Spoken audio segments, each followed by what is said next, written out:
Pues empezamos la mesa 2. Agradecemos a todas y todos los presentes. Empezamos con esta nueva mesa sobre actualidad del debate legislativo para el mejoramiento del manejo pesquero en México, donde encontramos en este panel y a distancia en este panel también con la senadora Nancy Sánchez. Ahorita leeré su semblanza curricular. También nos acompaña el maestro Franco Lamoglia Ordiales y el licenciado Agustín Bravo Gagiola. Y pues sin más preámbulo, te damos presentación, senadora. Voy a hablar un poco de tu historia, si me permites. La senadora Nancy Guadalupe Sánchez Arredondo es baja californiana por adopción. A los 5 años de edad llega junto con su familia a Isla de Cedros. Isla de Cedros es una isla muy importante en la pesca del noroeste de México, en nuestro estado, donde su padre, Óscar Sánchez Leiva, se desempeñaba como secretario del Trabajo de la compañía exportadora de sal. A los 12 años de edad, su familia se establece en Mexicali, donde continúa sus estudios y posteriormente ingresa a la Escuela de Trabajo Social.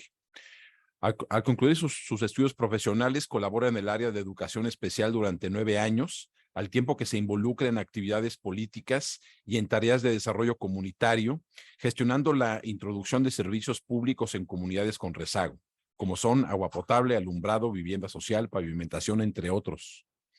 A partir de 1989 se intensifica su labor social y política, fortaleciendo sus convicciones, su ideología y sus principios en una trayectoria política y de servicio público que abarca más de 30 años. Y rápidamente vamos a hablar de su trayectoria política. De 1994 a 97 fue diputada federal suplente en la 58ª legislatura federal. De 2010 a 2013 es diputada local propietaria de la 10ª legislatura del estado de Baja California por el 2º distrito electoral. De 2015 a 2018 también es diputada federal propietaria en la 63ª legislatura y que fue integrante de diversas comisiones como presidenta del Comité de Administración de la Cámara de Diputados, la Comisión de Energía, Comisión de Hacienda y Crédito Público, Comisión de Pesca, entre otras. Como en su trayectoria de servicio público, durante 2001 a 2004 fue coordinadora de atención ciudadana en el ¿qué es? 43 Ayuntamiento de Mexicali. De 2019 a 2020, directora de Enlace y Seguimiento a la Secretaría General de Gobierno del Estado de Baja California. Y desde el año 2018 a la actualidad, es senadora de la República, por parte de la fracción parlamentaria de Morena y entre otras muchas comisiones donde participa y hace un gran trabajo. Es presidenta de la Comisión de Agricultura, Ganadería, Pesca y Desarrollo Rural, por mencionar algunas. Entonces, adelante, Nancy, nada más permíteme que salte con algunas propuestas como de reflexión, un poco como para iniciar este diálogo. Y quisiera partir con una pregunta detonadora hacia lo que se está haciendo en el Senado de la República y que estás encabezando, que es desde tu perspectiva, ¿cuáles son los retos que enfrenta la pesca en México para transitar hacia el manejo integral y la recuperación de la pesca y cómo hacerles frente? Entonces, adelante, senadora. Sí, muchas gracias. Pues los retos son muchos, Esteban. Son muchísimos y el tiempo apremia. Nos queda un año nada más en la legislatura y tenemos muchas cosas que hacer y voy a ocupar, por supuesto, del apoyo y el respaldo de todos ustedes. ¿Sí se escucha bien? Porque hace rato se me trabó aquí el audio. ¿Está bien? Muy bien.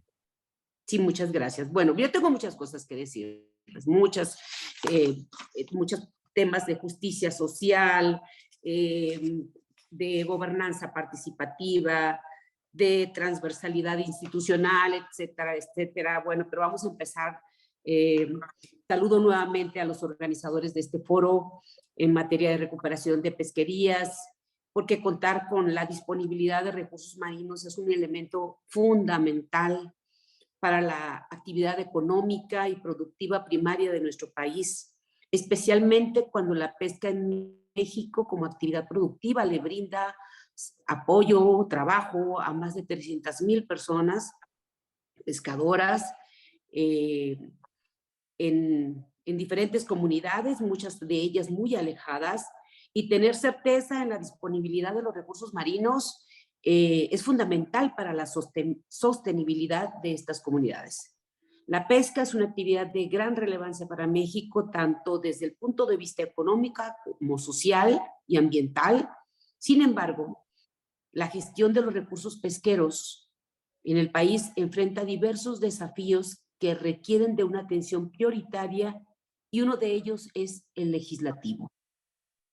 Aprovecho este espacio para mencionar algunos de los retos legislativos en materia de pesca en México, enfocándonos en el manejo integral de las pesquerías y destacando sobre todo los pilares fundamentales de sostenibilidad, justicia social, gobernanza participativa y transversalidad institucional. Además, resaltaremos la importancia crítica de contar con estrategias sólidas en materia de seguridad e inspección para la conservación de especies y de recursos marinos. La sostenibilidad en la pesca es un desafío primordial. La legislación vigente enfrenta dificultades en la definición de cuotas de captura basadas en datos científicos confiables y en la implementación efectiva de zonas de veda. Para abordar estos desafíos requerimos actualizar la actualización de la legislación. Es necesario, es imperativo revisar y actualizar la Ley General de Pesca y Acuacultura Sustentable para que refleje de manera precisa la realidad de los ecosistemas marinos, las poblaciones de peces, incorporando los avances científicos más recientes. Y también la promoción de prácticas sostenibles. Se deben de fomentar la adopción de técnicas de pesca selectivas y sostenibles, así como la reducción de la captura incidental y la protección de las áreas marinas críticas. Justicia social. La pesca es una fuente de empleo de ingresos para muchas comunidades costeras de México, pero la distribución equitativa de los beneficios es un desafío para abordar este aspecto. Requerimos muchas cosas para poder abordarlo, sobre todo disposición. Acceso equitativo a los recursos. La legislación debe garantizar que las concesiones pesqueras se distribuyan de manera justa y que las comunidades locales no sean desplazadas por intereses comerciales de los más poderosos. Eso es una realidad que seguimos viendo hoy. Poblaciones, comunidades pesqueras que no pueden hacer uso de ciertas especies, aprovechar ciertas especies porque están entregadas a concesiones que tienen cientos, por no decir miles de kilómetros de mar. Desarrollo comunitario. Se deben de implementar programas de capacitación y desarrollo para fortalecer las habilidades y la resiliencia de las comunidades pesqueras, permitiéndoles diversificar sus fuentes de ingresos y mejorar su calidad de vida. Lo escuchaba hace un momento en el panel anterior. Pude escuchar a algunas mujeres, por ejemplo, a las mujeres que formaron esa cooperativa femenina, la de Sinaloa y la de La Paz, las guardianas, y ellas hablaban de la capacitación, que siga llegando capacitación. Eso es muy importante porque eso mejoraría su calidad de vida. Vamos a gobernanza participativa. La gobernanza participativa es esencial para involucrar a todas las partes interesadas en la toma de decisiones relacionadas con la pesca. Para mejorar este aspecto, pues requerimos la participación de la comunidad, por supuesto. Es necesario establecer legislativamente mecanismos efectivos que permitan a las comunidades locales participar activamente en la formulación de políticas públicas y regulaciones pesqueras. Fortalecimiento de los consejos de manejo. Por eso es fundamental la apertura de espacios reales de participación de la sociedad, por lo cual los consejos de manejo deben ser más inclusivos y contar con recursos adecuados para llevar a cabo investigaciones científicas y tomar decisiones informadas. En este marco es prioritario la participación corresponsable y muy oportuna de las instituciones, y me refiero a ello con la necesidad que que exista una real acompañamiento. Transversalidad institucional. Aquí la gestión integral de las pesquerías requiere una colaboración efectiva entre diversas instituciones gubernamentales y sectores. Para lograrlo debemos asegurar una coordinación institucional. Las instituciones gubernamentales relacionadas con la pesca deben trabajar en conjunto, garantizando la implementación efectiva de políticas y regulación pesquera, es decir, deben de trabajar de la mano SADER, CONAPESCA, INAPESCA, Semarnat, Secretaría de Hacienda, por la Secretaría de Economía, y desgraciadamente esa transversalidad no la vemos. No sabemos de repente qué está pensando Secretaría de Economía o cuáles van a ser las decisiones de Semarnat, y esas comunidades pesqueras, esos pescadores que regularmente son de comunidades muy alejadas, imagínense todo el viacrucis que tiene que andar para poder tener los apoyos y los permisos necesarios. Bueno, investigación multidisciplinaria. La pesca involucra muchos aspectos, el biológico, económico, sociales, por lo que es fundamental fomentar la investigación interdisciplinaria que aborde todas las dimensiones de manera integral. Específicamente en este caso yo me quiero referir a la importancia que tienen las instituciones de investigación. Las instituciones de investigación se encuentran independientes de aquellas que administran o implementan la política pública pesquera. Desde mi muy particular punto de vista, la fusión de INAPESCA y CONAPESCA nos puede llevar a correr grandes riesgos de caer en aspectos de índole político más que de aspectos técnicos científicos. Seguridad de inspección. Bueno, la seguridad es uno de los elementos fundamentales en el manejo integral y recuperación de nuestros recursos marinos.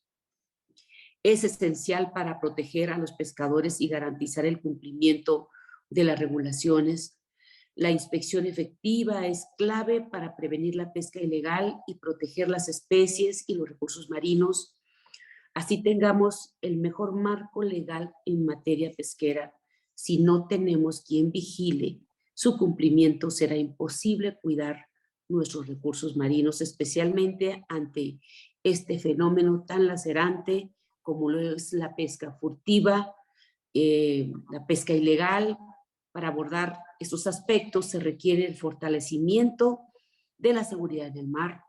Se deben establecer claramente las responsabilidades y las atribuciones en nuestro marco legal en materia de pesca, a fin de deslindar claramente las competencias, atribuciones. Igualmente, una vez determinando las competencias, se deben de asignar los recursos adecuados para la vigilancia, el patrullaje en las zonas pesqueras, garantizando la seguridad de los pescadores y la aplicación de las regulaciones.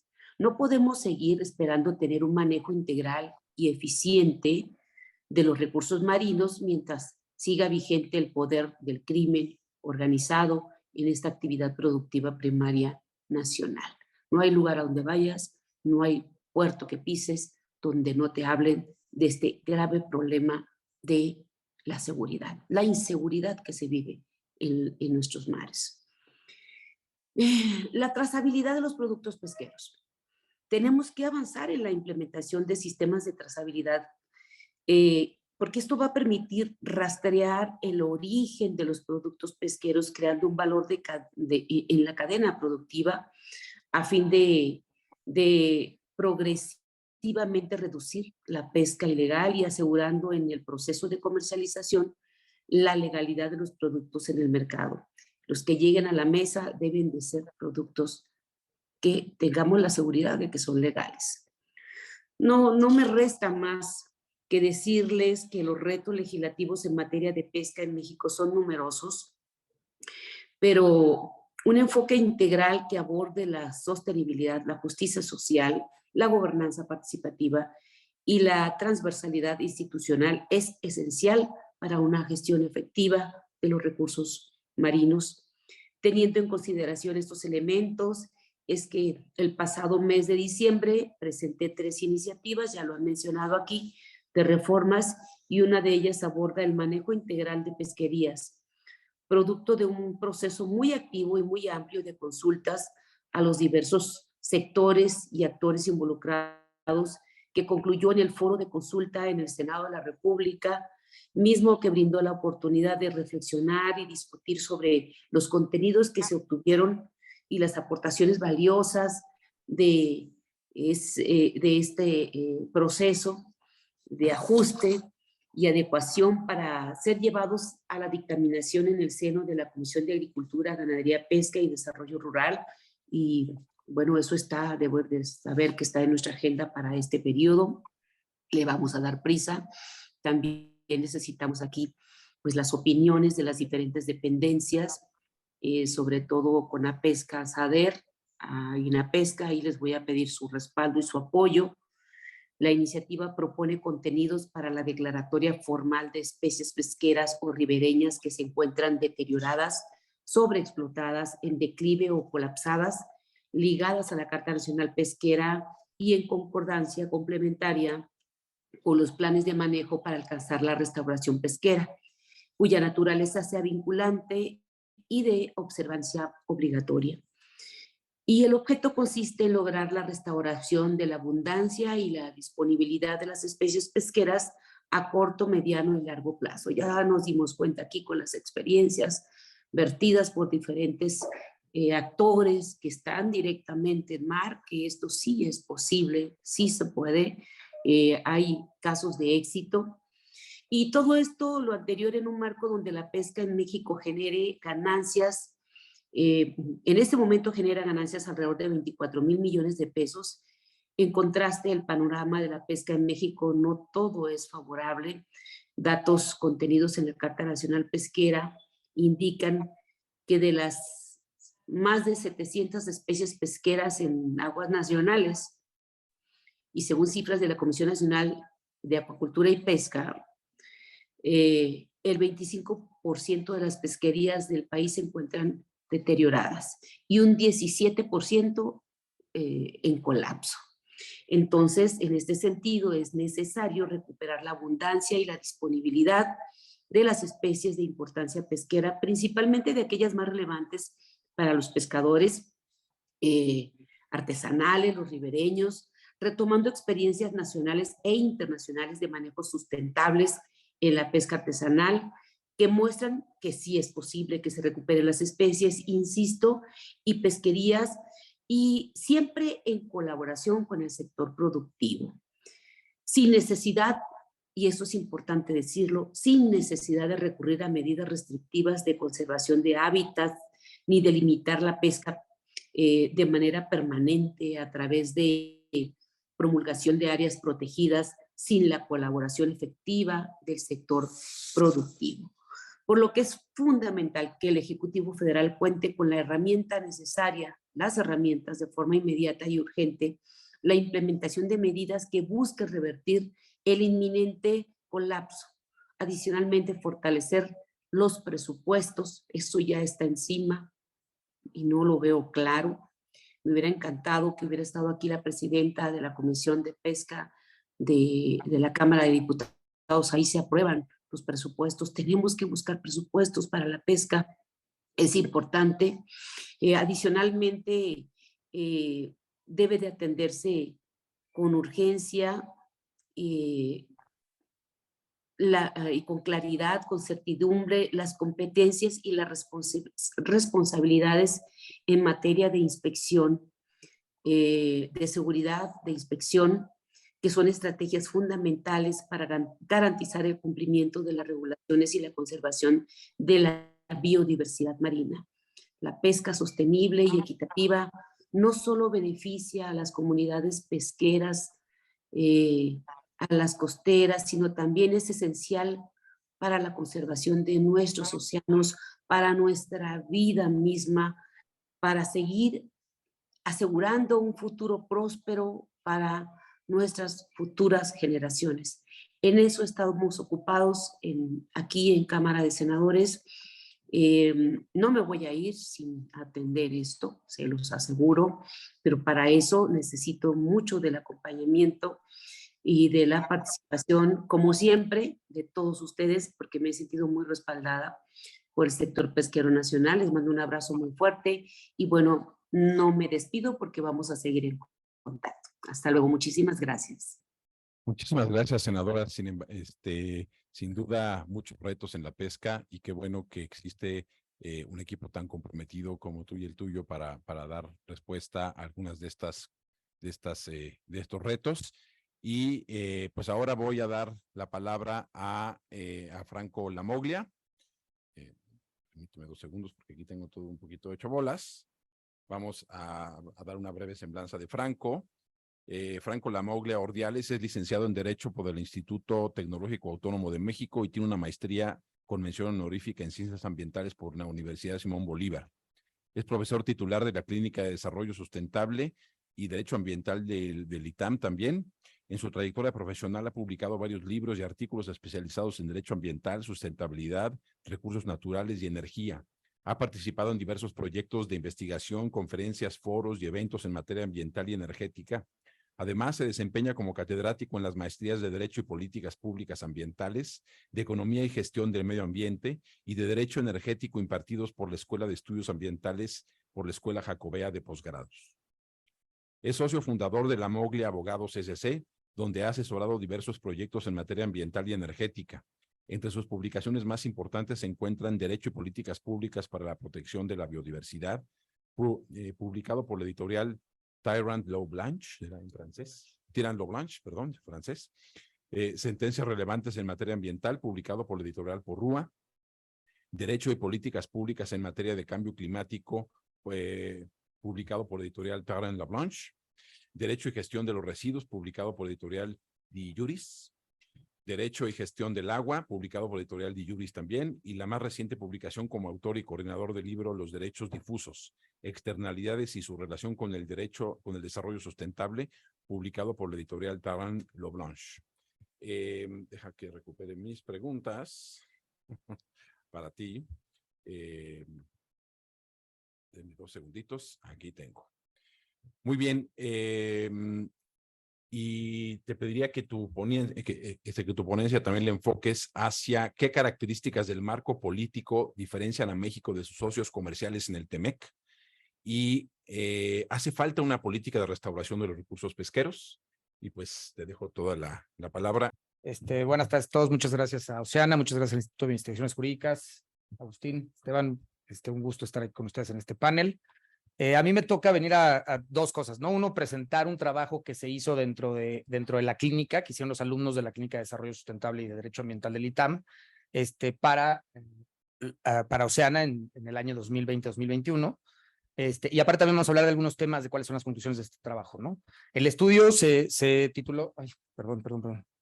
Está. El estudio tituló Restauración Pesquera, estudio de derecho comparado entre los países TEMEC.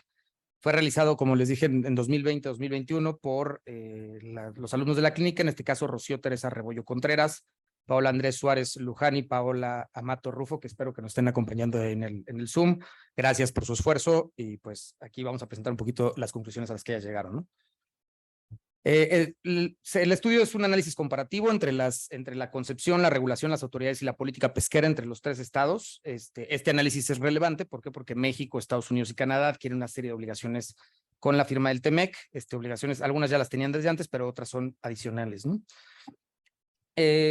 Como bien decía Esteban, el tema que venimos a hablar aquí es un poco el tema de las pesquerías, lo vamos a hablar un poco desde el tema del TEMEC, pero bueno, no vamos a hablar, o sea, creo que estos datos que nosotros traemos están un poco desactualizados. Ahorita los que estuvo comentando la senadora, pues me di cuenta que no traemos los mismos datos. Nosotros hicimos investigación y ellos están al día, ¿no? Pero en el momento de que se hizo la investigación, 2020-2021, se producían aproximadamente 1.4 millones de toneladas anuales de recursos pesqueros. Hay un problema claro pues creo que estoy así en el anterior, ¿no?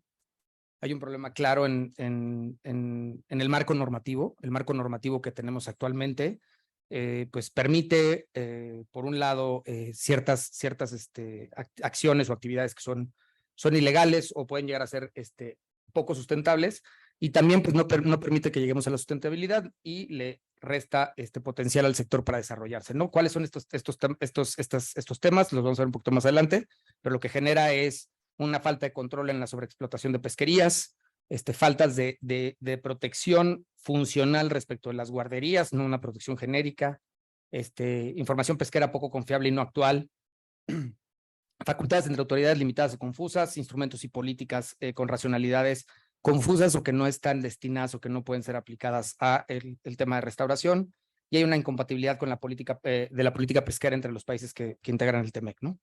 La que sigue es bueno, ya ahorita hablaron unos números, creo que mis números no están actualizados, pero pues 72% de las pesquerías están en aprovechamiento máximo sustentable, básicamente están a tope, 14% están deterioradas, ahorita había dicho la senadora, creo que era 18%, el 8.3% está deterioradas con capturas mayores al rendimiento sustentable y el 6% lo tenemos con potencial de desarrollo, o sea que solo en 6% tenemos capacidad de aumentar, ¿no? La producción. El problema de aquí es que pues no hay una inspección y vigilancia, es algo que ya se ha estado comentando. Me imagino que ya comentaron los temas de falta de identidad entre competencias, entre Profepa, Semar, y con la pesca y SADER, ¿no?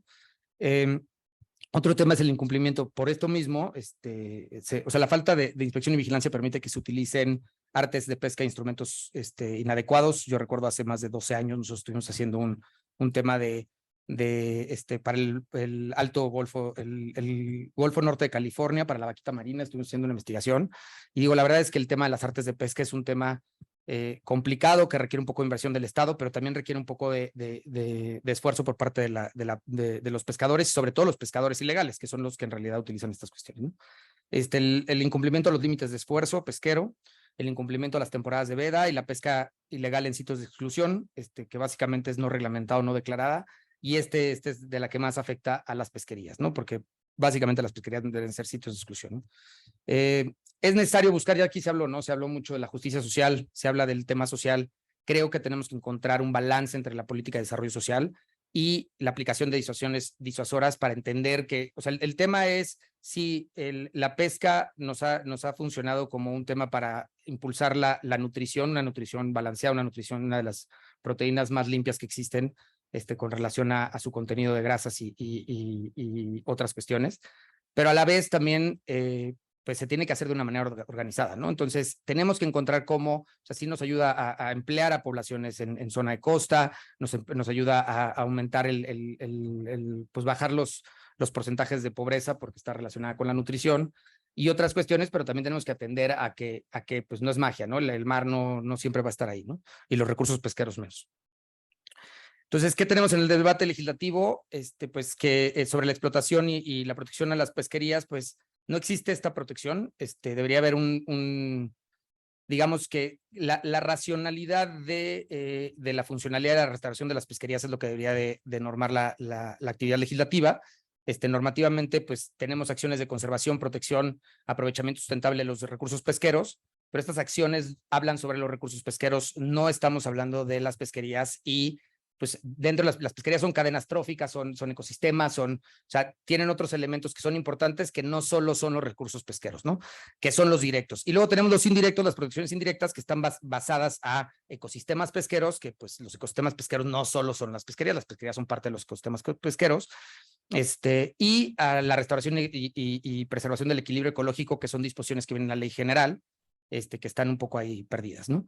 ¿Qué otro tema podríamos ahí trabajar? Pues hay una cantidad de conceptos que están pues esparcidos en la ley sin que estos tengan digamos, una funcionalidad o se podrían consolidar o podría dárseles una funcionalidad en esta parte de esta ordenación trófica o esta ordenación ecosistémica y pasarlos hacia allá, ¿no? Y estos conceptos son repoblación de recursos pesqueros, de nuevo estamos hablando de repoblaciones, pesquerías en recuperación, o sea, es un proceso en el que está la pesquería, pero no lo tenemos, restauración de ecosistemas, recuperación de las poblaciones pesqueras, conservación, protección y mantenimiento, ¿no? Entonces tenemos una serie de disposiciones que podrían ahí encaminarse hacia esto, ¿no?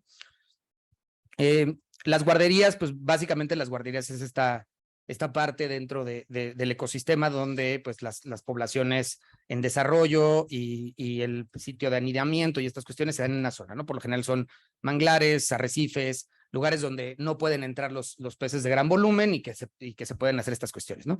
En México están protegidos, pero no están protegidos por su funcionalidad como guarderías, ¿no? Algunos sí, los manglares tienen este reconocimiento para especies de aves, los arrecifes también, pero no los protegemos por esa funcionalidad, sino los vemos como un ecosistema, ¿no? En estudios que se han hecho en México y por la FAO y se han presentado reportes, México no respeta las vedas. Hay captura de organismos en cualquier etapa, en cualquier época del año. Esto es obviamente porque no hay inspección y vigilancia, por las pesquerías, la forma en que se manejan, ¿no? No hay esquemas ni procedimientos en la recuperación de los hábitats que permitan el refugio y la reproducción. Tenemos protección ambiental de arrecifes y manglares, pero faltan otros ecosistemas como los pastos marinos u otros ecosistemas marinos donde también se da este proceso, ¿no? Esta función de guarderías, ¿no? Y pues obviamente la protección directa versus la indirecta, ¿no? Cuando nosotros damos la racionalidad de la ley o el bien jurídico tutelado, lo cambiamos de ser el tema meramente ecosistémico, ambiental o el servicio ambiental y lo pasamos a una funcionalidad para la recuperación de los recursos pesqueros entendidos desde la cadena trófica de estas pesquerías, pues va a haber una protección. La protección podría ser mucho más diferenciada y digamos, lo que en realidad se haría, se limitaría la discrecionalidad que tiene hoy por hoy la autoridad, ¿no? Que deciden ellos cuándo y cuándo no, ¿no?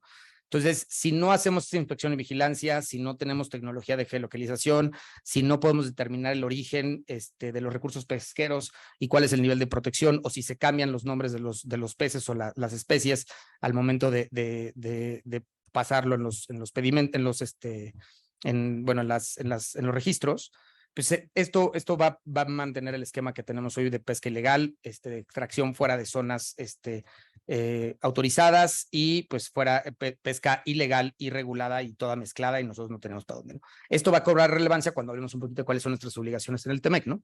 Bueno, el debate legislativo en esta parte de las nurseries o las norcerías, las guarderías, es necesario establecer una serie de instrumentos diversos que nos ayuden a establecer entender la importancia y la relevancia de mantener y conservar las guarderías, ¿no? Lo que habíamos hablado ya, que falta este bien jurídico tutelado de pesquerías restauradas o una pesquería sana o una pesquería que tenga una cadena trófica restaurada, ¿no? Esta parte de reintroducción o protección de las especies clave, como tiburones, pulpos, son importantísimos si queremos mantener la población sana de atún o de otros, ¿no? O sea, hay una relación importante en estos ecosistemas y no la estamos entendiendo y no nos estamos enfocando a ella. O sea, no por dejar de pescar al pez vamos a restaurar la pesquería, ¿no? Áreas de restauración y rehabilitación de los ecosistemas pesqueros, repoblación de recursos pesqueros, todo esto son instrumentos que existen, planes de manejo pesquero, épocas, zonas de veda, todos están hablando de la producción. Estamos hablando de que vamos a dejar nosotros de imponer la carga de la producción, pero no estamos viendo las otras afectaciones, cambio climático, contaminación, sonido marino, contaminación de especies foráneas por el floraje, ¿cómo se llama? El agua de... ¿El mar de fondo? El mar, no, el agua lo que... las urgencias. Sí, las balas, sí, exactamente, ¿no? Que traen pescados de otras partes del mundo y estamos haciendo un relajo en los ecosistemas, ¿no? Entonces, todos estos están considerados como la producción y debemos de entender que no es la única carga que le ponemos a los ecosistemas, es la pesca, ¿no? Y si vamos a vivir de la pesca, pues tenemos que entender cómo estos ecosistemas complejos interactúan, ¿no? Y obviamente, pues todas las políticas ambiguas que tenemos, donde pues tratamos de poner una política de veda para hacer algo y tratamos de moverlas, pues esto le da mucho mayor discrecionalidad a la autoridad y esto lo que hace es que la política pública se aplique variablemente, en algunos lados sí, en algunos lados peor y bla, bla, ¿no? La que sigue es las facultades e instrumentos. Creo que esto ya también lo platicaron. Tenemos autoridades como la CEMAR, la CONAPESCA, ya no es Agarpa, es la SADER y la PROFEPA, y todas tienen capacidades, ¿no? En realidad, las capacidades ambientales supone que las tiene PROFEPA, la CEMAR es la autoridad del mar, la CONAPESCA tiene sus facultades para ver el tema de pesca, y la SAGARPA, pues la SADER es la autoridad cabeza de CONAPESCA, ¿no? Pero hoy por hoy, pues tenemos que la PROFEPA no tiene lanchas, no tiene personal, que lo termina haciendo CEMAR todo, lo hacen con convenios, y tenemos un tema donde es difícil entender a quién le toca y a quién le corresponde, y pues tenemos abandonado el sector, ¿no? No tienen capacidades materiales humanas, todos tienen diferenciadas, el único que puede hacerlo, el único que tiene capacidad hoy por hoy es la CEMAR, porque cuenta con todo, o sea, no tenemos una policía costera, no tenemos una autoridad costera en México que no sea militar, entonces la única que puede es la CEMAR. La inspección y vigilancia pues se lleva, pues a mí no me gustaría decirlo, pero es de contentillo, o sea, nosotros el caso que tuvimos con la vaquita marina y las artes de pesca ilegales, pues nosotros estabas ahí en el estudio y veías que estaban utilizándolas, y cuando iba a llegar la marina, pues sabían que iba a llegar la marina y ya no la estaban utilizando, ¿no? Y obviamente, pues el tema de las multas, sanciones y decomiso, pues no son aplicables en un esquema de producción de poblaciones en situación de vulnerabilidad. O sea, no le puedes poner una multa a un pescador, porque pues no te la va a pagar, ¿no? O sea, o le quitas las artes de pesca y le estás quitando su forma de trabajo. Entonces, jurídicamente es imposible casi implementar estas cuestiones. Siempre tienen un mecanismo de defensa que lo saca. Entonces, tenemos que encontrar no sanciones. O sea, tenemos que buscar esquemas de incentivos, esquemas que permitan, pues, mover a las personas o dar sanciones que sean efectivas y eficaces, ¿no? Los instrumentos de planeación deben de estandarizar las buenas prácticas y los esquemas de sustentabilidad. La abundancia y disponibilidad suficiente de recursos debe ser un servicio ambiental que prestan, y la recuperación de especies pesqueras que se encuentran en riesgo también debería ser un servicio ambiental, ¿no? Las especies clave como las especies llave, como las especies bandera, como las especies hay distintas, estas son importantísimas para alcanzar la restauración. El caso de Yellowstone y el caso de los lobos, la reintroducción de lobos, son estos casos donde nos demuestran que no es nada más la cadena trófica, ¿no? Sino que hasta modifican el ecosistema, ¿no? Y hacen algo que el ecosistema sea más eficiente, o sea, sea mejor, un ecosistema con mayor equilibrio, mayor producción de servicios, ¿no? Y pues obviamente cambiar la prioridad de ecosistemas y enfocarse a la racionalidad específica de las guarderías o de las pesquerías, en este caso, ¿no?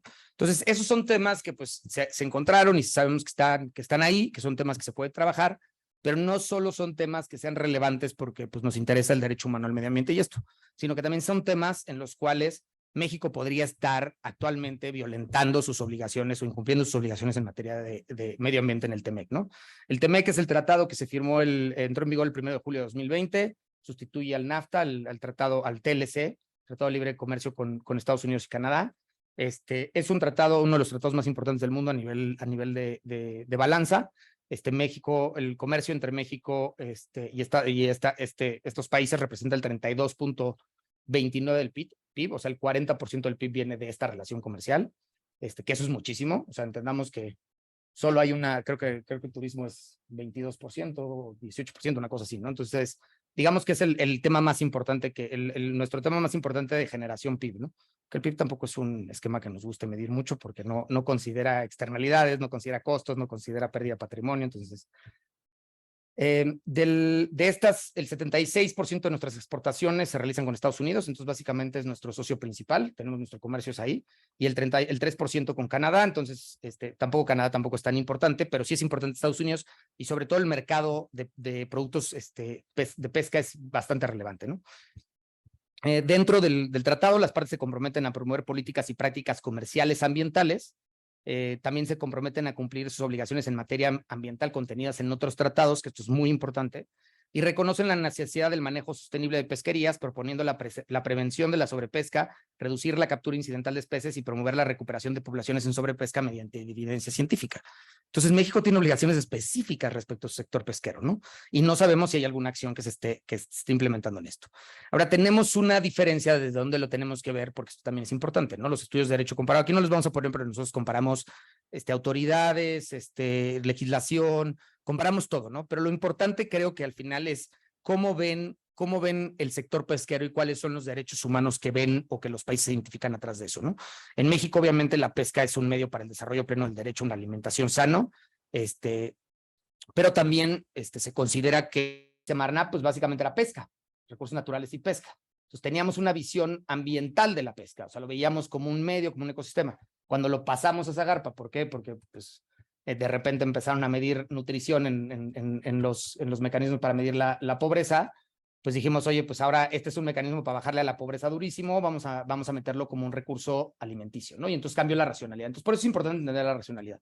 Y en Canadá, pues es muy complejo porque está en la Secretaría de Gobierno, Y ellos tienen un tema más de comunidades indígenas y disposición de recurso, y también el tema de pues competencia por el recurso entre las distintas ahí se me olvidó el nombre, provincias, ¿no?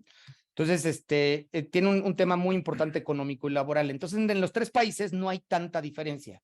México es el que supuestamente, jurídicamente es el que más ambiental lo ve, y a final de cuentas es que el que ambientalmente está peor de los tres países, ¿no? Ay, perdón, me quedé ahí. Entonces, en Canadá resulta complejo este balance por, como decimos, las First Nations, las primeras naciones, y la disposición de recursos, así como el tema de la ponderación entre los aspectos económicos y laborales de la pesca, ¿no? Porque eso es lo que hay que entender, que la pesca es un tema importantísimo en el tema social. En todos los países, en los tres países, no es, o sea, sí hay unas grandes flotas pesqueras que pues obviamente concentran la mayoría de recursos, pero en los tres países hay un fuerte contenido de población civil, no, digamos, no los mejores recursos, que se encarga de este sector, ¿no? Y que lo desarrolla. Y en Canadá son como las First Nations, en Estados Unidos es toda la población de la cuenca del río Mississippi, y en México, pues es casi todo nuestro país, todos los municipios costeros, ¿no? Y por último, bueno, pues me gustaría hablar de este tema. Sí es importante decir, los tres países cuentan con esquemas de conservación de pesquerías, aunque diferenciados. México es el país con mayor rezago. ¿Por qué? Porque no tenemos una política de restauración, ¿sí? La política de restauración es la política de restauración ecológica que tenemos en todo el país y para todos los ecosistemas. No hay una diferenciación. Y esto, pues, obviamente hace que, pues, a veces que la política económica de explotación costera no sea coherente con la política de conservación, ¿no? Estados Unidos y Canadá, a nivel legal, anteponen la restauración a otras políticas al reconocer el carácter finito pero no renovable de estos recursos, y que sus instrumentos reconocen esta relación. Es importante entender que en Estados Unidos esto es una seguridad laboral, y en Canadá, ¿no? O sea, este derecho a restaurar es un derecho laboral que tienen los pescadores para que el Estado haga lo posible para que ellos no pierdan su trabajo, ¿no? El otro tema que es muy importante, y creo que aquí es un tema que seguramente se va a hablar mucho, es la política basada en ciencia, o la política basada en naturaleza, ¿no? Creo que en Estados Unidos y Canadá tienen esta integración de datos confiables, de bases de datos actuales, de datos geolocalizados, que pues permiten hacer la toma de decisiones de política pública que sea, pues, coherente, eficiente, y que pueda producir resultados y pueda ser medible y pueda ser, pues, lo que queremos que sean las políticas públicas, ¿no? Algo una acción que no solo sea a lo loco, ¿no? En México, pues, al contrario, ¿no? Nosotros tenemos, pues, una carta pesquera que difícilmente está actualizada en sus diferentes fichas, y también, pues, tenemos toma de decisiones que no son basadas en esta ciencia, ¿no? Que a veces son basadas en política u otras cuestiones, ¿no? Entonces, y esto, pues, obviamente, frente o sea, el no tener datos precisos y estar deteriorando los hábitats por eso mismo, porque pues no tenemos datos de los hábitats, no sabemos cómo están, no podemos decir, oye, redúcele a esto, bájale a esto. Podríamos entrar en un incumplimiento en Estados Unidos por la obligación que tenemos a respetar nuestras políticas. También por la parte de datos precisos, ya se ha hablado de la pesca ilegal, la pesca que el gato por liebre, ¿no? Que te dicen que te dan una cosa por otra, o simplemente la extracción de poblaciones en épocas de veda o en zonas de exclusión, y que esos recursos pesqueros lleguen al extranjero, ¿no? Eso también podría iniciar una batalla comercial. ¿Por qué? Porque básicamente, pues, estamos cometiendo digamos, una distorsión comercial, porque estamos metiendo pescado que no debería estar ahí, ¿no? Y sobre todo también en el caso de la sobreexplotación, las pesquerías compartidas, ¿no? O las pesquerías que están dentro de México, o las nurseries que están dentro de México, pero prestan el servicio a Estados Unidos. No quiero decir Canadá, porque pues tendría que ser algún tipo de pez muy especial. Y por último, pues nada más decir que en Estados Unidos, quien lleva la información de estos datos es la NOAA, que pues básicamente la NOAA, no crean que solo son los datos de Estados Unidos, tiene datos de todo el mundo, de todo el mar. Entonces, o sea, información no falta, ¿no? No tenemos cómo defendernos, ¿no? Entonces, creo que es importante que el sector, como bien decías, yo creo que la diferencia que tenemos en el TEMEC es principalmente que nosotros no podemos tener una toma de decisiones o una planeación y programación pesquera si no tenemos datos reales y ahí están. Entonces no podemos predecir precios, estamos estamos jugando nosotros en el casino y ellos son el casino, ¿no? Llegamos a decir, oye, pues yo traigo estos peces a la mesa, pero yo no sé cómo está, tenemos poca información, ¿no? Y también creo que tenemos altos riesgos o sea, tenemos una gran capacidad digamos, de un potencial comercial con Estados Unidos y Canadá respecto de las especies, de los recursos pesqueros de México, pero también tenemos un tema interesante de pues, las obligaciones ambientales y cómo las estamos atendiendo y si las estamos atendiendo o no, ¿no? Y por otro, la otra pregunta de que si requerimos una política, yo creo que sí.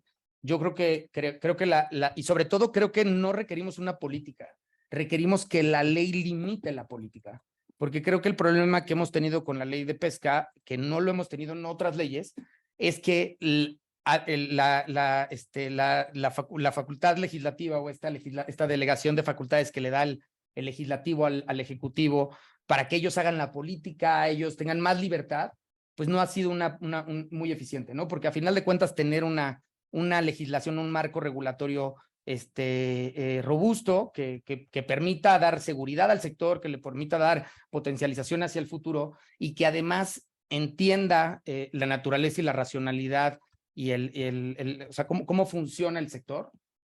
Si podemos lograr que esas obligaciones a largo plazo, esas proyecciones a futuro con sustentabilidad se inserten de una vez en la política, sería idóneo, ¿no?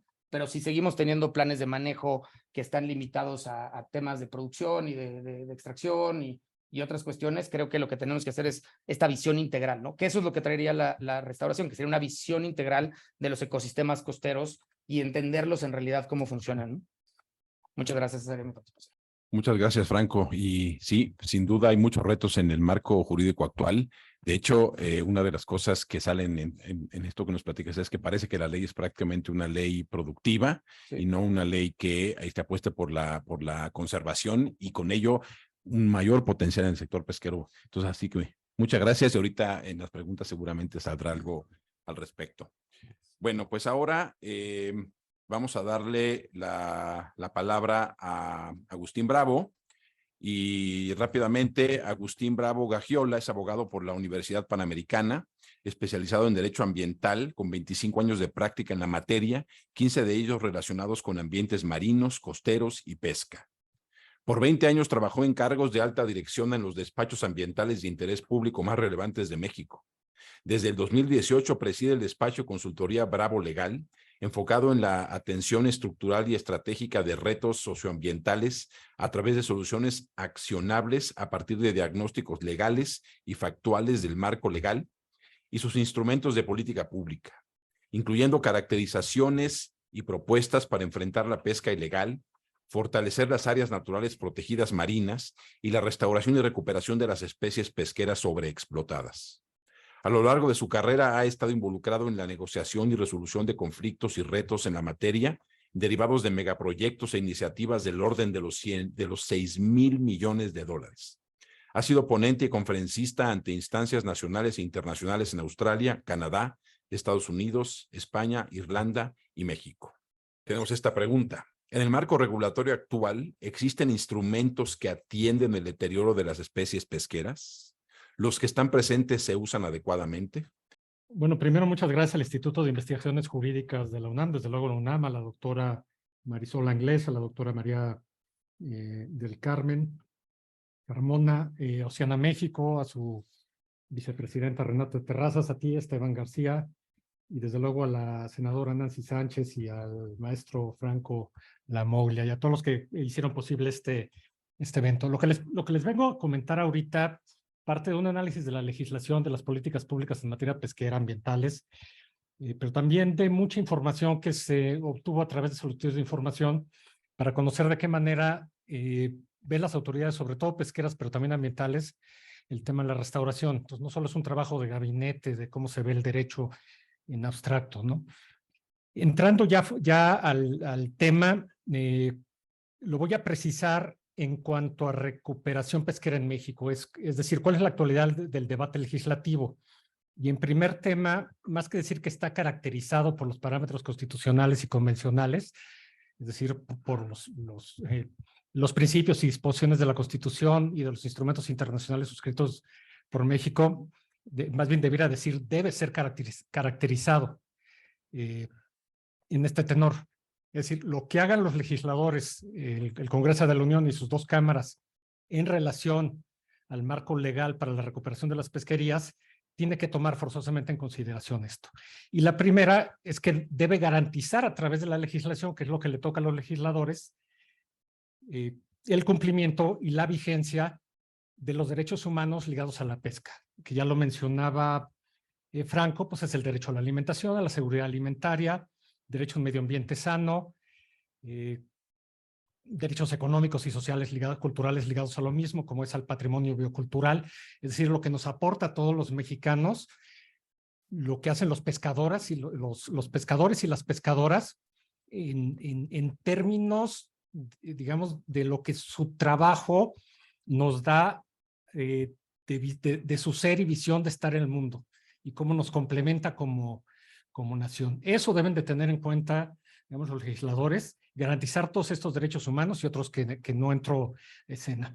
La otra muy importante como obligación a cargo de los legisladores es que esta garantía de protección y vigencia de los derechos humanos normalmente se entiende ligada a los actos del Ejecutivo, pero también el Congreso de la Unión y sus dos cámaras y los legisladores en concreto, para ponerle nombre y apellido, tienen desde su esfera de atribuciones una obligación de garantizar.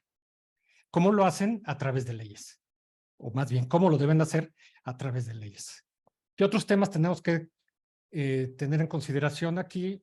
Sería también, déjenme regreso, el principio de progresividad de los derechos humanos. Es decir, los legisladores tienen cada vez que afinar a través de las disposiciones de carácter general que emiten, que tengan vigencia estos derechos. Es decir, no basta simplemente con sacar una ley, como la Ley General de Pesca y Acuacultura Sustentable, emitida en 2007, y que prácticamente a la fecha solo ha sufrido modificaciones de corte quirúrgico y cosmético.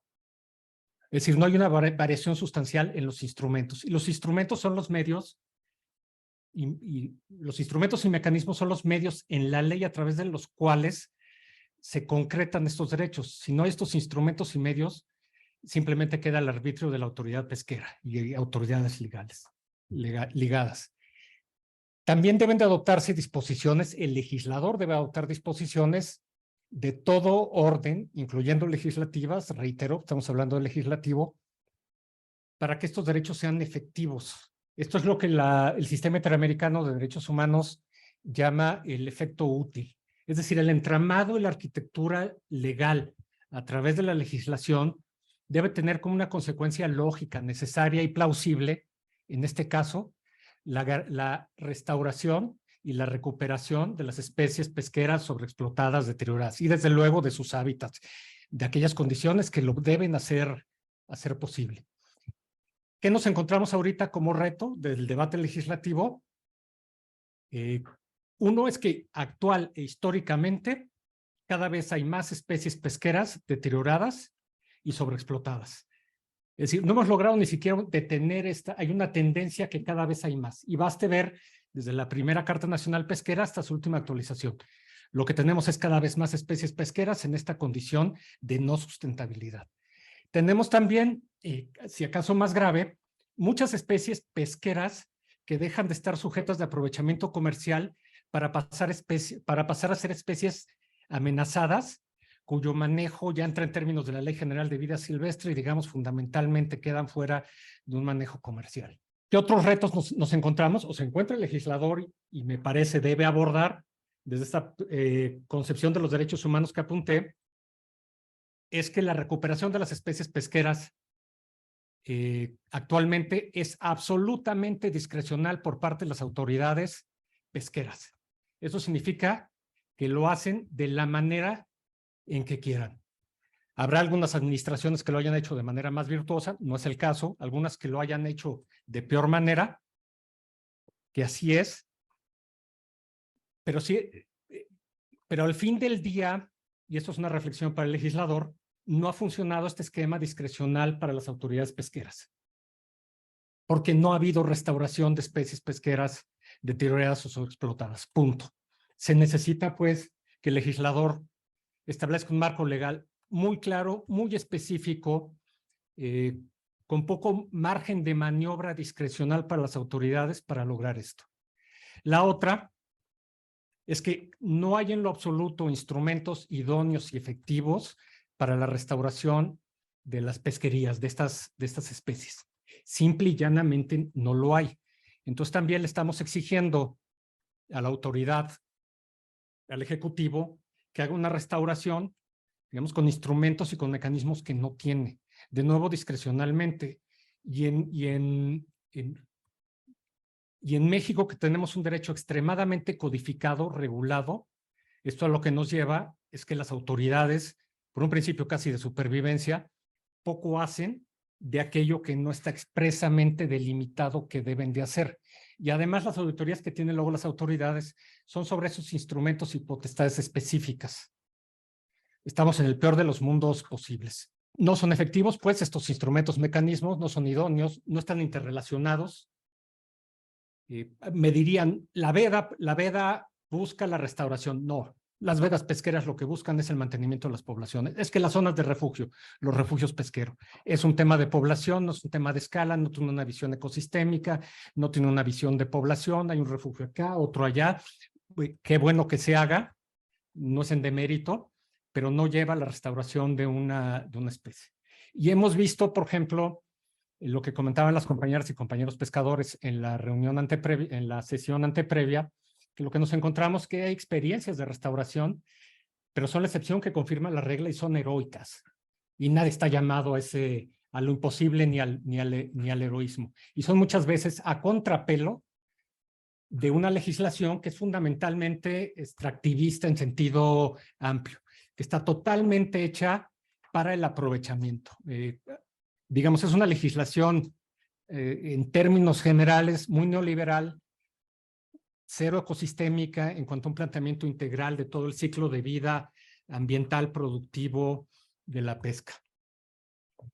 ¿Qué reto nos encontramos? El que ya he mencionado, no ha habido una progresividad legislativa en el tema de restauración pesquera, simplemente no lo ha habido. Esto se le llama omisión legislativa por el sistema interamericano, tiene algunos otros nombres, pero digamos, el Congreso de la Unión está, desde esta perspectiva, violentando derechos humanos al no crear un marco legal adecuado para que haya la recuperación de las pesquerías. Aún las autoridades queriendo, no lo podrían lograr en sus términos actuales. ¿Qué se requiere?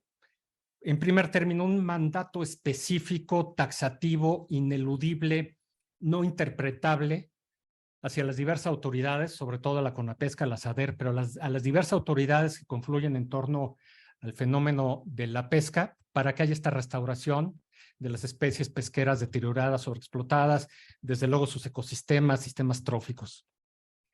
Se requiere de instrumentos y mecanismos idóneos, y para esto no basta el que se haga. Es decir, no basta el paz en el mundo, lo metemos en algún artículo de la ley, corto, largo, largo.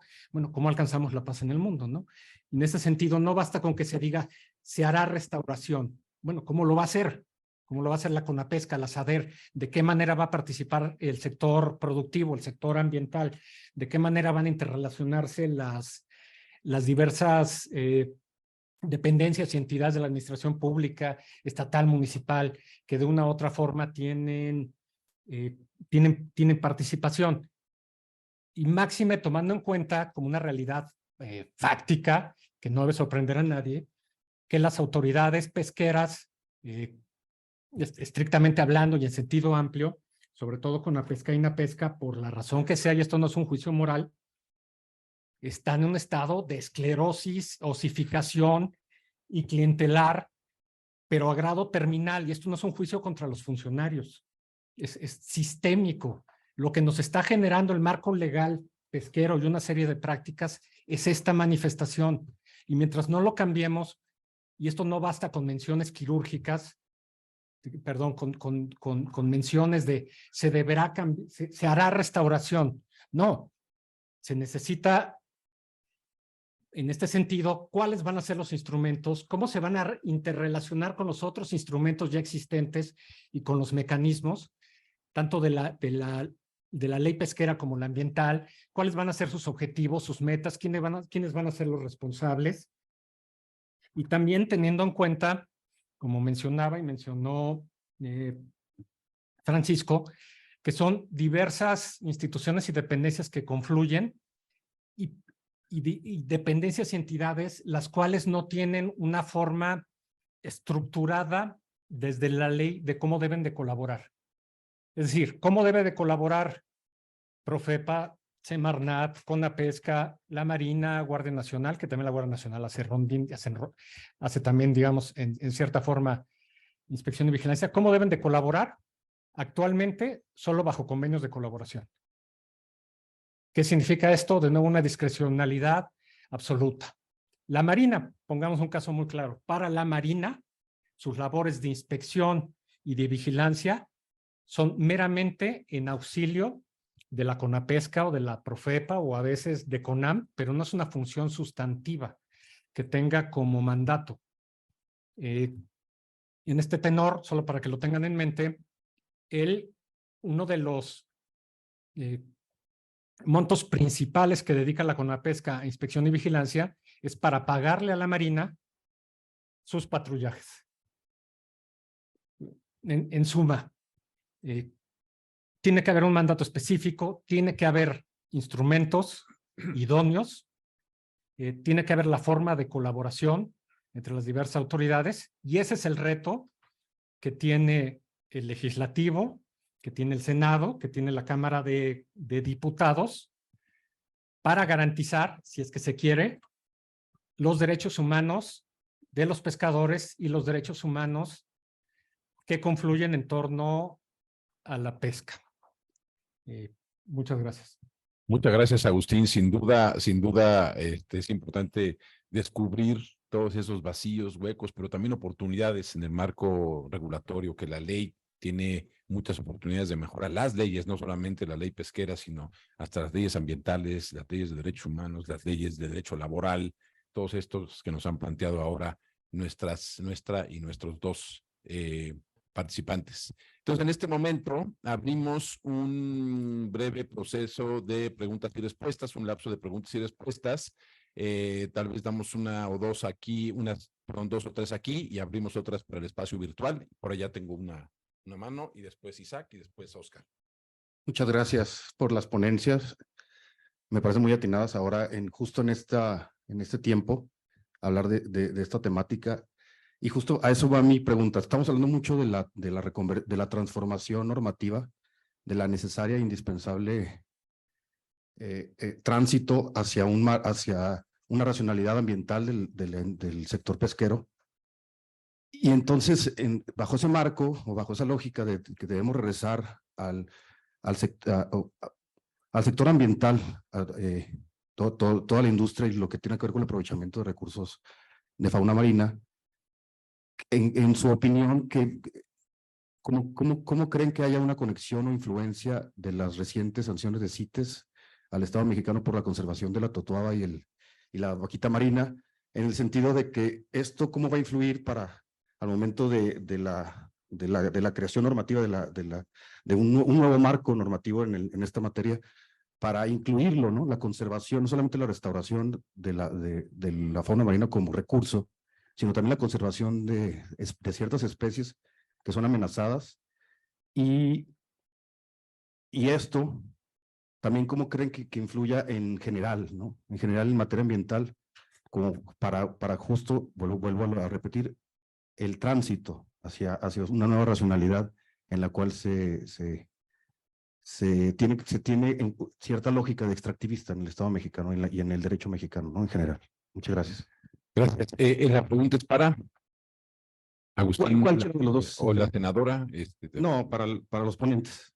Por favor, gracias. Porque también está la senadora ahí en el panel, pues, de manera virtual. Entonces, adelante. ¿Quién? Pues mira, yo tuve la experiencia te digo, hace 10 años hacer tuvimos se trató de hacer como un plan maestro para el manejo de los recursos pesqueros en el Alto Golfo de California, con la protección de la vaquita marina.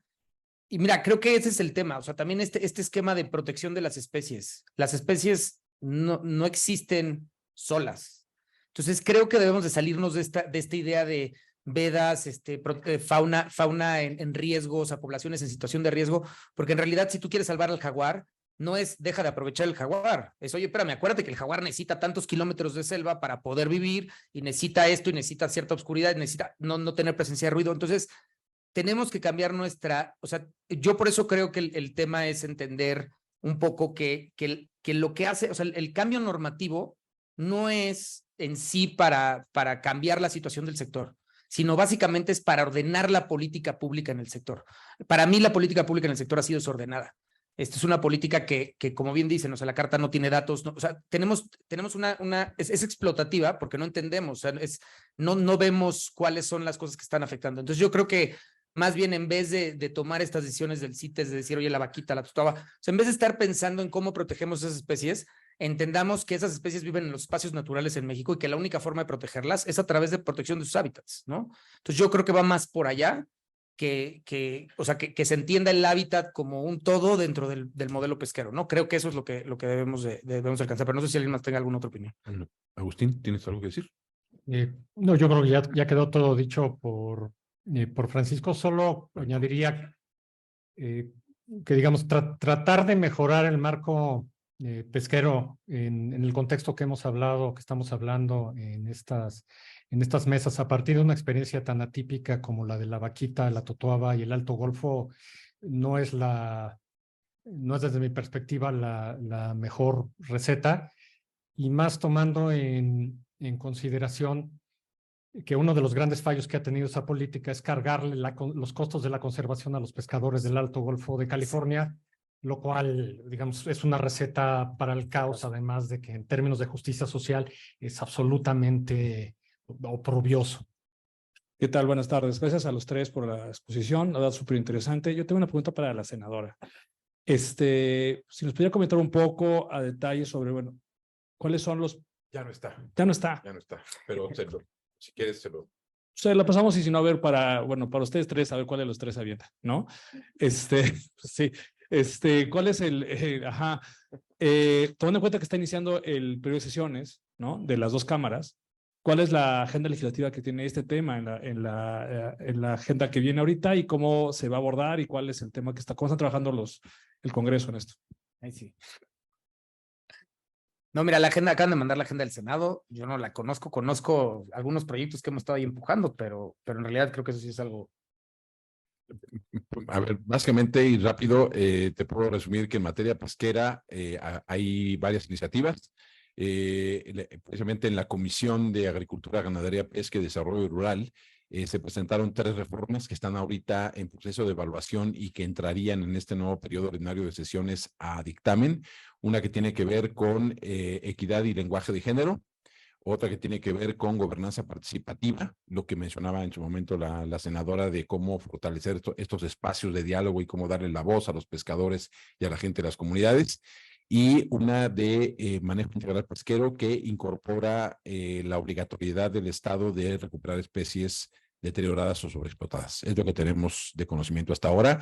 Sabemos, por ejemplo, que en la Cámara de Diputados hay como otras 7 reformas que se encuentran atoradas por desde hace muchos años, y lo que ha avanzado recientemente es el tema de darle un reconocimiento al sector pesquero como sector primario para que también pueda tener acceso a financiamiento, a seguros, a fianzas y a una serie de prestaciones, pero todavía sigue en proceso. Sería todo. Nosotros por ahí también tenemos una que se presentó con una ONG que se llama Keystone, con la senadora Indira Kempes, para la Ley General de Vida Silvestre, que regula justo cadenas tróficas. Entonces, o sea, no es solo pesqueras específicas, hay algunas ambientales que pueden tener ahí, pero, o sea, lo idóneo sería que fuera una específica de la Ley General que concluyera todo esto. Muy bien. ¿Otra pregunta? Ahí está Isaac. Adelante, Isaac. ¿Qué tal? ¿Qué tal? Muy interesante y valioso todo lo que expusieron. Y me hizo pensar una reflexión ahorita que hablaban cómo ha transitado la pesca en los diferentes sectores en México, ¿no? Estuvo en la Secretaría de Hacienda incluso, ¿no? Cuando empezó. Me llega a pensar que también han evolucionado los conceptos, ¿no? Ahorita estamos hablando de un enfoque más bien ecosistémico, ¿no?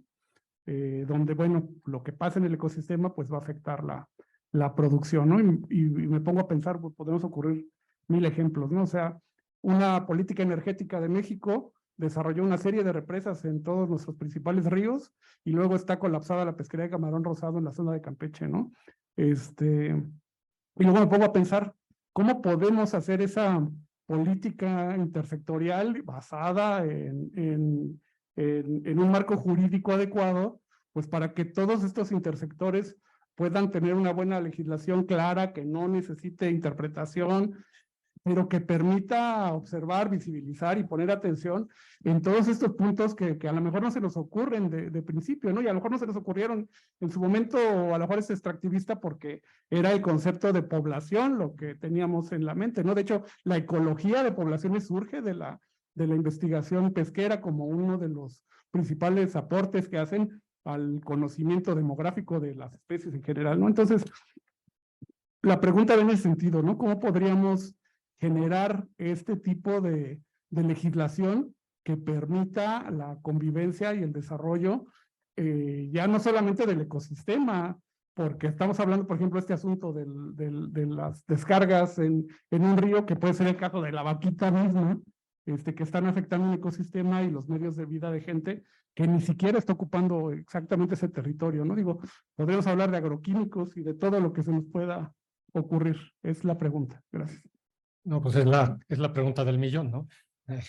Lo que es muy cierto es que, digamos, ahí, digamos, en términos de la legislación en general, y si quieres en particular la pesquera y ambiental a través de la LEGEPA, hay prácticamente un divorcio de una con la otra, de los temas ambientales con los temas pesqueros, con muy pocos vasos comunicantes, con instrumentos diversos, a veces contradictorios, y nos encontramos también con la Ley General de Pesca y Acuicultura Sustentable, que es una ley anómala, anómala en el sentido que no ha sido actualizada con una visión más ecosistémica o, si gustas, integral. La mayoría de las leyes puntuales que manejan recursos naturales, como son aún la de aguas nacionales, por Dios, incluso, o la forestal, contemplan y tienen instrumentos que con mayor o menor éxito, pero tienen intencionalidad clara para la restauración del recurso en particular. No así con la legislación, con la ley pesquera. Ahora, lo que tú mencionas, sí. O sea, si quieren, desde luego, ojalá le entraran los legisladores, pero sí falta una legislación que pudiera entrarles de una visión ecosistémica con los cambios tan graves que se han dado en el Golfo de California, en la zona de Campeche, con el camarón rosado, etcétera, y otro tipo, lo que está pasando por otras circunstancias. Yo no metería ahí lo de las represas del río Colorado, pero lo que está pasando en el Alto Golfo, los agroquímicos en Sinaloa, los agroquímicos en marismas nacionales, en Sonora, etcétera, ¿no? Pero es camino que debe andarse. Yo creo que hay un foro que lleva desde hace mucho tiempo. Cuando se creó la ley de planeación, creamos la administración pública sectorizada. Esto significa que en los programas sectoriales, como el programa sectorial a medio ambiente, supuestamente tienen que estar todas el CIMARES también, por ejemplo, pero ese creo que nunca sesiona.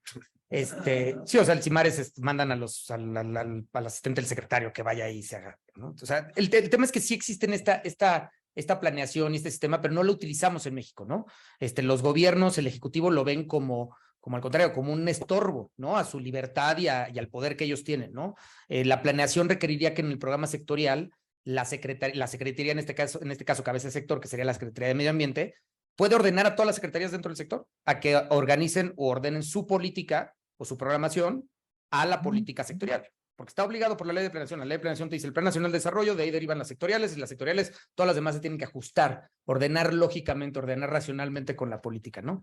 Entonces, claramente en el programa sectorial de medio ambiente, pues ahí está sentada la CEMAR, la CONAPESCA, el SADER, están sentados todos. Entonces, claramente sí se puede hacer. El tema es que falta voluntad política, porque la ley de planeación, pues de nuevo, o sea, nada más les pido que lean los planes nacionales de desarrollo de cuando se emitió la ley de planeación, los primeros planes nacionales de desarrollo con Fox o con Cedillo, y cómo se han venido haciendo, y cada vez son o sea, es más bien, más que sea un elemento de gobernanza, un elemento de participación ciudadana o de exigencia a la política de dar resultados, se han vuelto pues declaraciones de políticas de los presidentes, ¿no? Entonces, si nosotros pudiéramos implementar correctamente el sistema de planeación, la programación sectorial sería un mecanismo a través del cual se pudieran imponer transversalmente las políticas ambientales a todo el sector. En este caso, estamos hablando hasta productores acuícolas y piscícolas y lo que sea, ¿no? Hasta las personas que se encargan de, o sea, los que hacen agroquímicos o los que hacen los biólogos que hacen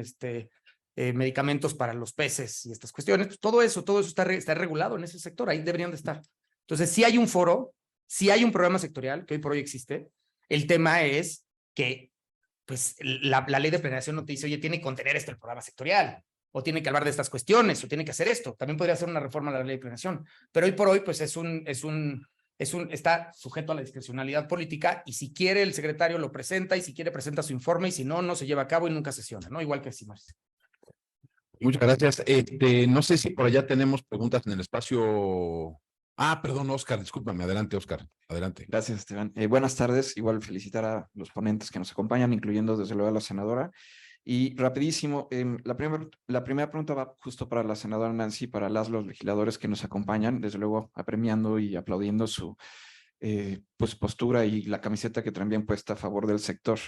¿Ven viable que sí se aprueben las iniciativas que están pendientes, tanto en el Senado como en la Cámara de Diputados, que incluso también han presentado, por ejemplo, la diputada María del Carmen Bautista, en conjunto con la diputada Marcela Guerra, para incluir la perspectiva de género en la LGPAS, así como impulsar la implementación de un atlas de riesgo climático para el sector, y desde luego las que la senadora ha impulsado? ¿Ven viable que se aprueben y que a un año que termine el periodo legislativo actual y el sexenio, y dado la complejidad del proceso pues previo electoral que se está viviendo, sean aprobadas y que se logren implementar lo que ahí se estipula? Y desde luego, si los ponentes quieren opinar algo al respecto, muchas gracias también. Y si han detectado, esto es para ustedes, bueno, ¿y cómo apoyamos desde ciudadanía, sociedad civil, academia, a las senadoras, legisladores que estén impulsando esas iniciativas para que sean una realidad? ¿Cómo poder apoyar desde la ciudadanía? Pues la otra pregunta es, si ustedes detectaron que hay una vinculación del trabajo legislativo en materia pesquera con el proceso de actualización de la Política Nacional de Mares y Costas, ¿cómo podría fortalecerse ahí ese vínculo? Y si han detectado que hay una alineación y congruencia entre el Programa Nacional de Pesca y Acuacultura, ya estamos a un año que termina el sexenio, pero si en este proceso detectaron que hubiera congruencia de este programa y del programa sectorial con toda la agenda legislativa que se ha venido pues empujando en todo en los periodos legislativos del sexenio actual, y que esto sirva justo de antecedente para futuros, para enriquecer, fortalecer o complementar los siguientes programas sexenales en la materia, ¿no?, de pesca, acuacultura y los programas sectoriales. Y por último, ¿serviría de algo unificar el sector pesquero y acuícola en una Secretaría de Pesca y Acuacultura? ¿Qué opinan al respecto? Hay una iniciativa de ley que presentó justo un diputado de la Comisión de Pesca en Diputados, esto para literal sacar al sector de la SADER, que antes era SAGARPA, y poder focalizar los recursos suficientes, que el sector se maneje de manera más independiente. Serviría de algo incluso para las políticas, por ejemplo, de recuperación de pesquerías, y obvio sería interesante también conocer la opinión de quienes están al día en la pesca, ¿no?, y en la acuacultura. ¿Qué opinarían de esto para el siguiente sexenio? Gracias. Como no está la senadora Nancy Sánchez, entonces, bueno, seguramente le vamos a pasar esta pregunta a Oscar, pero de las otras, si quieren contestar, ¿cómo contestan? A ver. Muchas gracias, Oscar, pero fueron tantas preguntas que daría como para un seminario. Te diría rápidamente que, digamos, hay retos enormes en el sistema nacional de planeación democrática, el Plan Nacional de Desarrollo, los programas sectoriales, y esto fundamentalmente porque no tienen contenidos específicos operables. Lo podríamos hacer quizá a través de una norma oficial mexicana para hacer el programa de pesca, algún reglamento, pero como están ahorita, es tan discrecional que se vuelven expresiones de buenos deseos. En ese sentido, digo, baste ver el Plan Nacional de Desarrollo en vigor, el Programa Sectorial de Medio Ambiente, el programa en materia de agricultura, digamos, el programa a cargo de sector, el específico en materia de pesca, y bueno, siendo generoso y optimista, pues son expresiones de buenos deseos, ya por no hablar de tomadas de pelo. Tampoco es que las administraciones previas hayan tenido mayor éxito, y es porque no hemos sabido cómo aterrizarlo de manera que sea, digamos, programas SMART, ¿no? Que tengan objetivos claros, metas, responsabilidades, acciones puntuales. Eso es lo que ha faltado, serviría mucho. Sobre lo que mencionas de la actualización de la Política Nacional de Mares y Costas, pues sí, efectivamente está siendo en estos momentos actualizada en un proceso que me parece que lleva Secretaría de Relaciones Exteriores a través del programa ProBlue de Banco Mundial. No tengo muchos particulares de cómo se está haciendo. Si hubo alguna convocatoria para consultorías para que se abriera, van a haber 5 o 6 foros, creo que quedan 3. Pero bueno, también lo que ha pasado es que a CIMARES le queremos aventar todo lo que tenga que ver con mares, pesca, o sea, frente al reto que hemos apuntado aquí, que tiene la legislación y digamos las obligaciones que tienen los legisladores. Digamos, siempre ha habido la tendencia, no solo ahorita, sino antes, de pues que lo hagan las CIMARES. Y sí, a veces las CIMARES van funcionarios de alto nivel, a veces no. Varía muchísimo, pero estamos avanzándole una política tan importante como es la de pesca al último chango del mecate, ¿no? Muy bien, muchas gracias. No. Bueno, no sé si en el espacio virtual. Ok, adelante. Sí, solo es un comentario.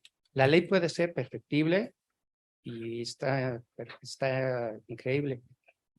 La política pública posiblemente tenga un orden adecuado, no lo sé, pero una política pública sin recursos no sirve de nada, solo que es una buena idea. Y no sirve de nada si tenemos 1000 leyes, si a la hora de asignar el presupuesto no es prioridad.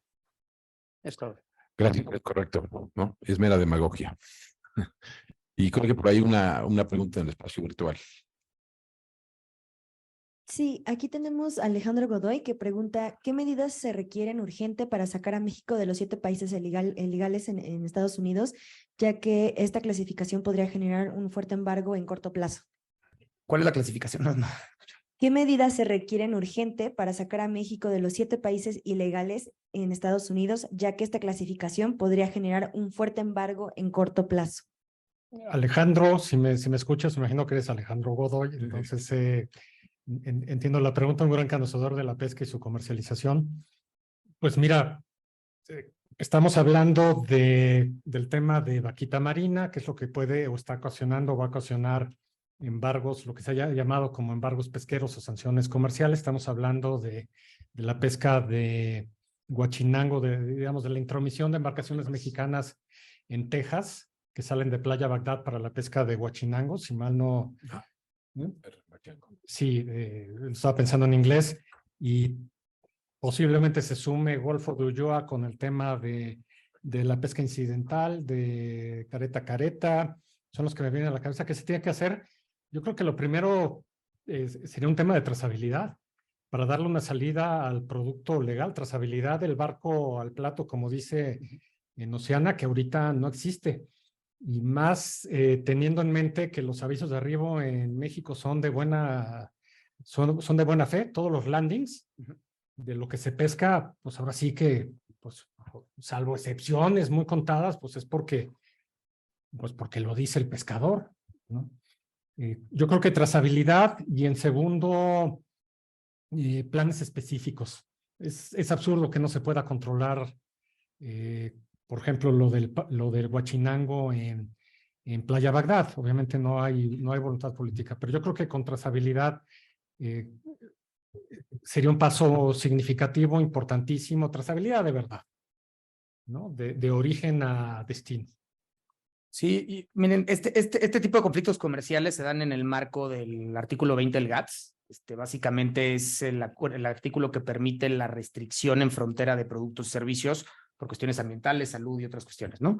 Es lo que nosotros tuvimos así, el atún mexicano no entra a Estados Unidos por esa cuestión, ¿no? Entonces, creo que aquí hay que entender también, por un lado, que que en el marco internacional se permiten ciertas disposiciones y ciertas disposiciones son difíciles de implementar. Hay una naturaleza misma en la OMC, en la forma en que se integran sus paneles y en la forma en que se han podido discutir estas disputas, tanto en los marcos de los tratados regionales como en los tratados internacionales, ¿no? Entonces creo que es importante entender que algunas veces estas restricciones o estas limitaciones a la entrada de productos devienen de pues, cuestiones comerciales, ¿no? No tanto de cuestiones ambientales.